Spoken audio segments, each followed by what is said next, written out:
বলে আসছেন যে কোনো নিরীহ মানুষ যেন হয়রানির শিকার না হয়, কিন্তু এই বৈষম্য বিরোধী আন্দোলন থেকে উদ্ভূত অনেক ঘটনায় অনেক মামলা হয়েছে এবং কোনো মামলায় অনেক অ্যাকিউজড বা আসামির সংখ্যাও অনেক, যার মধ্যে অনেক নিরীহ লোকজন রয়েছে। এটা আমরা দেখেছি বিভিন্ন সময়, আপনারাই উঠিয়ে এনেছেন আপনাদের সংবাদে।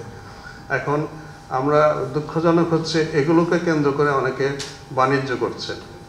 সমাজের তারাও প্রভাবশালী লোক, তারা এই যাদেরকে নিরীহ লোকদেরকে আসামি করা হয়েছে তাদেরকে নানান প্রলোভন দেখাচ্ছেন, প্রতারিত করছেন, টাকা নিচ্ছেন। আমরা সবার কাছে আপনাদের মাধ্যমে এই আহ্বানটা জানাতে চাই যে এ ধরনের প্রতারণায় প্রতারিত হবেন না। আপনি যদি আপনার কোনো ধরনের ইনভলভমেন্ট না থাকে, আপনারা সরাসরি পুলিশের কাছে আসুন। আমরা বিনা যুক্তিতে, বিনা তদন্তে পাইকারি হারে কাউকে গ্রেফতার করব না। নাম থাকলেই গ্রেফতার করে ফেলতে হবে, এটা কিন্তু আইনেও নাই।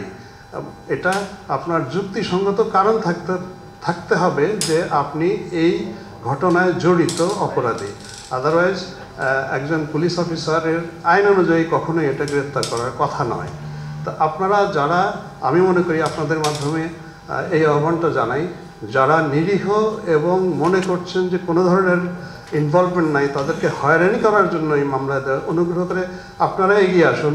আমরা আপনাদেরকে ওইটুকু আপনাদের বক্তব্য নিয়েই আমরা এগিয়ে যাব তদন্তের মধ্যে, সো দ্যাট ফাইনাল যে আমরা রিপোর্টটা দিব কোর্টকে, আমরা তো চার্জশিট বলি, কোনো জায়গায় ফাইনাল রিপোর্ট হয়, অবশ্যই যিনি নিরীহ তিনি বাদ যাবেন এবং তাকে গ্রেফতার করার জন্য আমরা তার পিছনে ধাওয়া করব না এবং তাকে কোনো ধরনের ডিস্টার্ব করব না।